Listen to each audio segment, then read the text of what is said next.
Greetings, ladies and gents, and welcome to this latest edition of RE064, where I take old stories I've narrated and update them to modern audio standards. This particular story is called Man and Beast, written by Alex Sylvian. You know what's the difference in between us and the animals? Justice. Animals only kill for food. We kill for justice. Mugisa Jamal leans on his jeep. 3 hooded people kneel on the floor in front of him. He looks down at them with a pitiless smile on his face. You were given a warning, and yet you continued to avoid payment, and now you must face justice for your crimes. Ukuma hands him an AK-47. Mugisa pats his head and gleefully shoots the first man in the head. The other 2 flinch, but don't move, their arms and legs tied. Where are they going to go? I still remembered when Mugisa slaughtered my entire town. He came with other men and a long line of children. They set our huts on fire, burned our parents, killed our sisters. But the boys with the hardest eyes, the ones that cried the least, he gave us a seat in the caravan. He said one day we'd understand why he did what he did.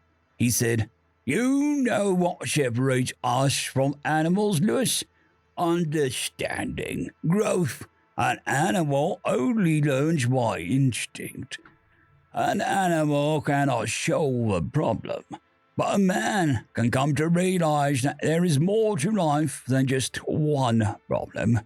Come with me, and I promise that all will be understood." The other option, of course, was death.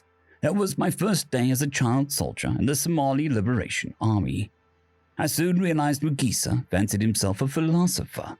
He took me under his wing, taught me how to read, which might as well have been sorcery to us children. He would say, "You know how we are different than animals. Intelligence. Learning. If an animal falls into a trap, the animal is finished. It can go no further.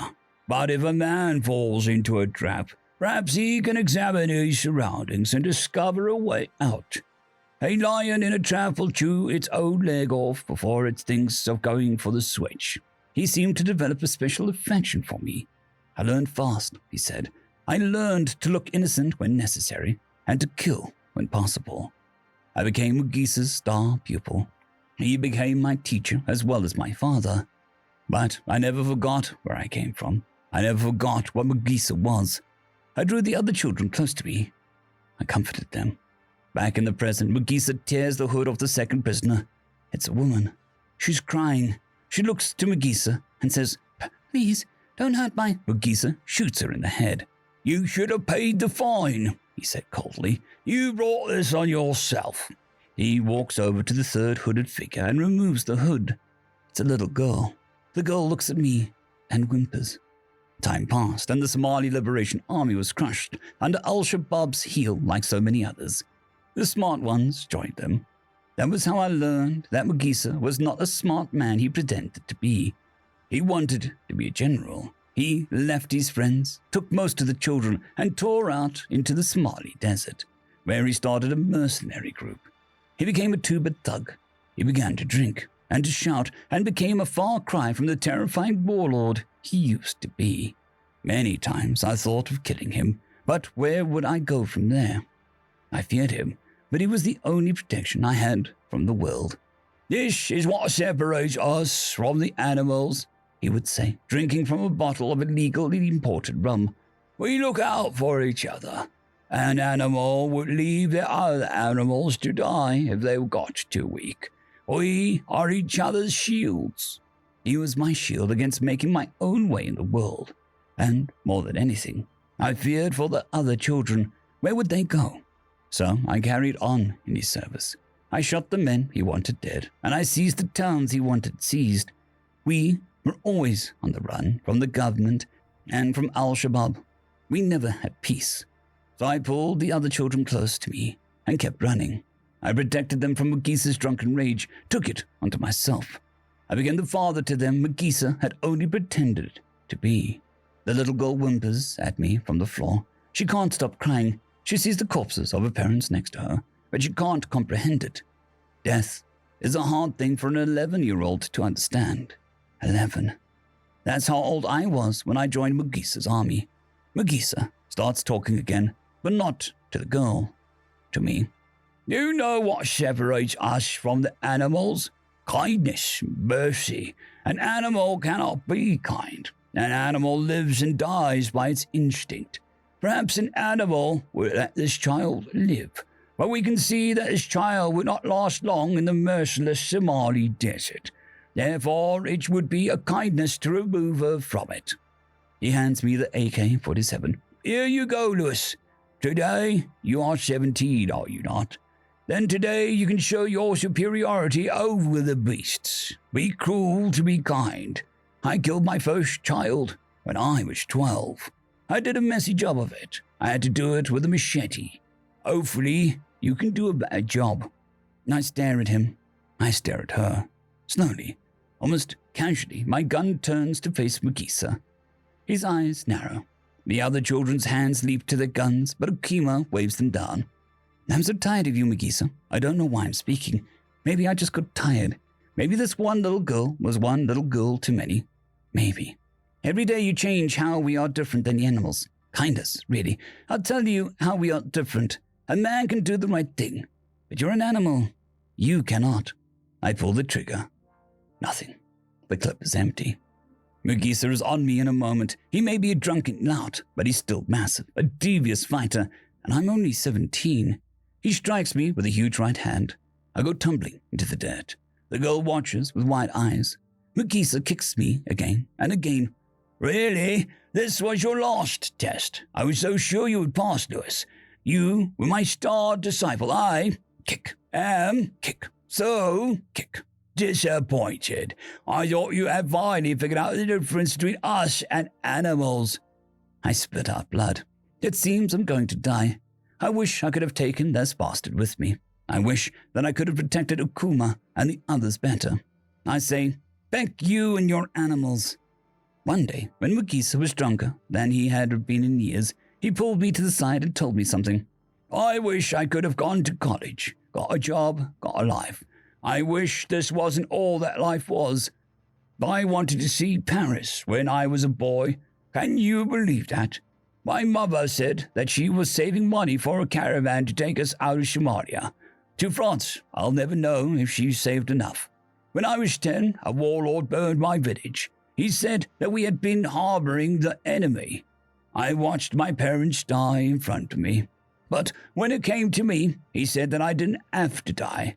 He said that I was different from the animals. I could prove my worth. I killed that warlord 15 years later. But I never found out what made me different from the animals. God, I wish I knew. It troubles me to this day. When I went back to my tent, Okuma asked me what Mugisa had said. I didn't tell him. I just hugged him. So many of us had died. We needed to look out for each other. I would carry the weight of Mugisa's insanity. He kicks me again, a monstrous look on his face. He seems more angry about me discarding his philosophy than the attempted murder. Fine! You want to know what separates us from the animals? Nothing. We eat so we can live. We feck so that there can be more of us. We live, we die, we wallow in the dirt. And one day we will return to the dirt. And no one remembers us. We snap at each other from instinct. It's not that we're no different from the animals. We are animals. We belong in cages. All of Somalia is a cage. A man slaughters man until herd devours his son. I tried to protect you from this knowledge, shield you from it. Well, now you know. He tosses the useless AK-47 at me, spits on me, and turns to walk away. Kill them both, bury them with the others. We leave for Mabaku in half an hour. Nobody moves, sensing he's being ignored. Mugisa turns around and shouts, Did you hear me? Kill them both. I gingerly get to my feet. You're wrong, Mugisa. There are lots of things that separates us from the animals. Wordlessly, Okuma hands me another clip. I carefully load it into the AK-47, while Mugisa stumbles disbelievingly. Animals can only lead through force, through strength. Humans have another way. We can lead through love, through respect, through belief. You've killed everyone stronger than you and never gave the weaker ones a glance. Because you thought that we were beasts and forgot that we are men. An animal cannot improve. We can become better men. You can't, because you are an animal. The other children shy away from Magisa, gather behind me. The girl looks at me with hope in her eyes. Magisa stares at us with blind, unadulterated hatred. I saved you. All of you would be dead in a ditch if it wasn't for my protection. You think Lewis can protect you from what lies out there? He cannot. He's just a child. How could I ever have respected this man? He shrivels like a worm without his army. And you are just an animal. You want to know what the warlord meant so many years ago when he said that you were different from an animal? Magisa stares at me with rage, but also curiosity. Even after all this time, he wants to know. He really wants to know. What? What did he mean? I stare at him coldly from across the sand, with the same hard eyes that I had when he took me from my family. You're not more than an animal. You're less, far less. He screams like a mad beast and runs at me. I don't even lift my AK-47. 20 guns shoot out into a silent desert. Magisa falls to the ground and breathes no more, splayed out on the floor. He seems more like a man in death than he ever did in life. Akumu lowers his gun and shakily walks up to me. What are we going to do now, Lewis? The others crowd around me to hear my answer. I breathe in, breathe out. Can't show weakness now. I have to be decisive. First, untie the girl, then get Magisa's body into the jeeps. There's a 1 million shilling award for his body. The children scramble to do what I say, anxious to win points with the new boss. I almost break down crying. I feel exhausted, terrified. Our future is uncertain, but I know it'll be harder than ever. But I stand up, nevertheless, put on a strong face for the others. I didn't have to do this. I could have just shot that girl. I could have taken the easy way out. I didn't have to go the hard way. I didn't have to do the decent thing. But that's what separates us from the animals. End of story. I'd quickly like to thank the T5 peeps: Cold War Boomerwaffen, Severin Cerberus, Bushmaster 177, Henry the Red, Caspar Arnholtz, Cold War Boomerwaffen, Elijah Silvercross, Dragzoon WRE, and Severin Cerberus. Thank you very much.